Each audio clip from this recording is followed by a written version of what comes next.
বাবা বলেছিল এবছর ক্লাবের দুর্গাপূজায় প্রতিমা দেবে। আমি নিতে চান্স পেলাম না, বাবাও সে কথা রাখতে পারলো না।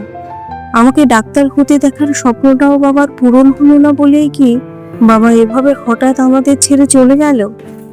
মা, ও মা, চুপ করে থেকো না, বলো না মা। আমি তো বলেছিলাম আর কোনো টিউশন লাগবে না, এবারে অনেক বেশি পরিশ্রম করব।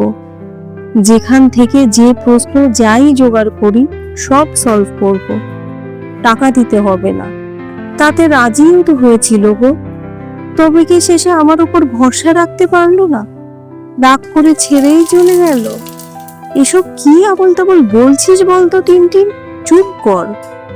না মা, সেদিন যে বাবার অফিসের বড় বাবু আর বাকি স্টাফরা এসে বলল বাবা নাকি আমার চিন্তায় ভেতরে ভেতরে শেষ হয়ে যাচ্ছিল, এটা কি ঠিক মা, বলো না? লোকের কি আর, যা গেল তা গেল, যে যাই বলুক, বাবা তোর জন্য চিন্তা করতো ঠিকই, আর সব বাবা মাই যেটা করে, কিন্তু তাই বলে রাগ করে চলে যাবে এমন কঠিন মানুষও ছিল না রে। হঠাৎ সেদিন এমন গ্যাস হলো যে যেটা থেকেই সব শেষ হয়ে গেল রে। নিজে শুনলি তো সব, তাহলে এসব আজে বাজে চিন্তা করছিস কেন রে? তুই জানিস না রে, তার কাছে পৃথিবীর শ্রেষ্ঠ জায়গা ছিল তোর কাছাকাছি থাকাটা।